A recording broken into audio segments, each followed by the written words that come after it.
ఇక ఫైనల్‌గా హౌస్‌లో టికెట్ టు ఫైనల్ టాస్క్ అయితే స్టార్ట్ అయిపోతుంది రేపు. ఇంకా ఈ టాస్క్ ఏందంటే అగ్ని పరీక్ష షోలో మీరందరూ చూసే ఉంటారు. ఈ బాక్స్‌లో స్క్వేర్ బాక్స్ ఉంటది. ఒక్కొక్కళ్ళు ఒక్కొక్క కలర్‌లో నించొని ఉంటారు. ఇంక ఒకళ్ళనైతే సెలెక్ట్ చేస్తారు బిగ్ బాస్. ఇక వాళ్ళు ఎవరితో ఆడాలో వాళ్ళు సెలెక్ట్ చేసుకుంటారు. ఇక ఫస్ట్ అయితే ఇమాన్యుయల్, కళ్యాణ్, రీతు అయితే ఆడతారంట ఈ టాస్కు. ఈ టాస్క్ ఏందంటే బిగ్ బాస్ ఒక ఆన్సర్ చెప్తారు.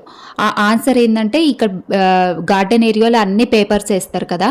కరెక్ట్‌గా ఆన్సర్ మల్టిప్లై చేస్తే కరెక్ట్ బిగ్ బాస్ చెప్పిన ఆన్సర్ రావాలి. ఇక ఆన్సర్‌ని ఎవరు ఫస్ట్ తీసి ఎవరు ఈ టాస్క్‌లో విన్ అయ్యిరంటే రీతు, కళ్యాణ్, ఇమాన్యుయల్ ముగ్గురిలో ఎవరు విన్ అయ్యిరంటే ఈ టాస్క్‌లో విన్ అయింది ఇమాన్యుయల్.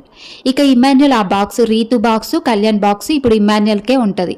ఇక ఇమాన్యుయల్ మళ్ళీ ఎవరితో ఆడాలో తను సెలెక్ట్ చేసుకుంటాడు. ఇక ఇప్పుడు రీతు, కళ్యాణ్ అవుట్ అయిపోయారు. ఈ రేస్ నుంచి తప్పుకుంటారు. ఇంక మిగతా వాళ్ళతోటి ఇమాన్యుయల్ ఆడాలి. ఇమాన్యుయల్ ఆడి మళ్ళీ వేరే వాళ్ళతో కూడా గెలవాలి. ఇక్కడ బాక్సులు కూడా ఇచ్చిర్రు కదా! స్క్వేర్ బాక్స్ అంటే కలర్స్ బాక్సులు. ఒక్కొక్కరికి ఒక్కో బాక్స్ ఇస్తారనమాట. ఇంకా ఒక్కొక్కరితో ఆడి ఆ బాక్స్ అంతా ఒక్కలే ఆక్రమించుకోవాలి. ఎవరైతే ఆ బాక్స్ అంతా ఆక్రమించుకుంటారో వాళ్ళు టికెట్ టు ఫైనల్లో విన్ అయినట్టు. ఇక వాళ్ళు ఫైనల్‌కి వెళ్ళిపోతారు టాప్ 5లోకి. ఇక ఈ టాస్క్ అయితే అగ్ని పరీక్ష షోలో మీరు చూసే ఉంటారు. గుర్తు లేకపోతే ఇక రేపు టాస్క్‌లో చూస్తే మీకే ఐడియా వస్తది. ఇగో ఇక్కడ నుంచొని ఉన్నారు చూడండి అందరూ. ఇక అదే టాస్క్.